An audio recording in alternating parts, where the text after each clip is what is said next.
talk about, going forward. There is going to be a change in administration. You've heard Donald Trump, and his rhetoric when it comes to this issue. How do you see this play out with this new administration starting January 20th? Well, that's an interesting question, isn't it? Because Trump is nothing if not unpredictable. Obviously gets along very well with Narendra Modi, and Modi has been very assiduous in peppering the incoming administration with praise, and looking forward to working with his friend Donald Trump.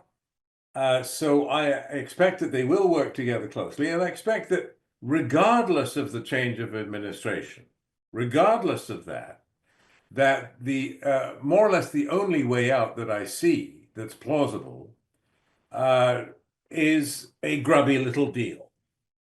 I think it won't change very much from what the previous administration, or still the current administration in Washington, would have arrived at if it were to stay in office. Obviously, it's not. It's up to Trump. But I think the outlines of a deal are pretty clear to me. That deal would involve concessions off camera by all sides. And by all, I mean all three governments, India, the United States, and Canada. And as part of that deal, India would get what it wants. Namely, that this would be as much as possible swept under the rug, and we'll tell the Indian public, and we're confident in the compliance of the Indian media, all of which, by the way, parroted the official line that Canada had censored this website in Australia for some reason. All of them incorrect. I think that India would, in this deal that I imagine, get what it wants in terms of sweeping this mostly under the rug, telling the public that, okay, we're through this, we've scored another great triumph, and there's no humiliation of India, there's no public trial. And what's going to happen is that administratively, quietly, and off camera, as I say, without public announcement, we will hold somebody to account. That we've found somebody, a sacrificial lamb that we can throw under the bus to take responsibility. I'm terribly sorry.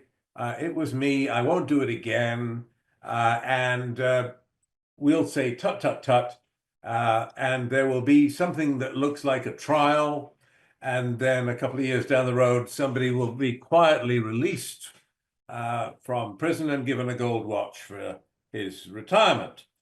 The Americans would get what they want in that they would preserve the important strategic relationship between the United States and India, which is of surpassing importance in this whole affair. I mean, all the rest of this doesn't matter compared to the importance of keeping India, if not in the Western tent, at least as part of our team in the confrontation with China. And Canada would get what it wants in the sense that it will have exposed that the plot was real, that a Canadian citizen, no Canadian citizen is fair game for a foreign country to come here and murder them because they think they're bad people. I don't dispute that, by the way, that Hardeep Singh Nijjar might have been a bad person, maybe even a very bad person, but I don't know that. I haven't seen the evidence, and the evidence that I have seen isn't very good. I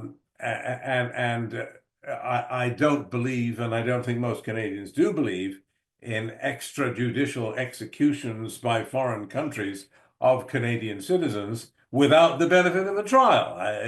These ideas are just outrageous to Canadians and to Americans too. Anyway, in such a deal, to essentially sweep it under the rug with minimum concessions and minimum public humiliation for all three governments, I think this is the most likely, albeit messy, outcome. But it's very important that some such outcome does come to pass rather than public trials, grand speeches.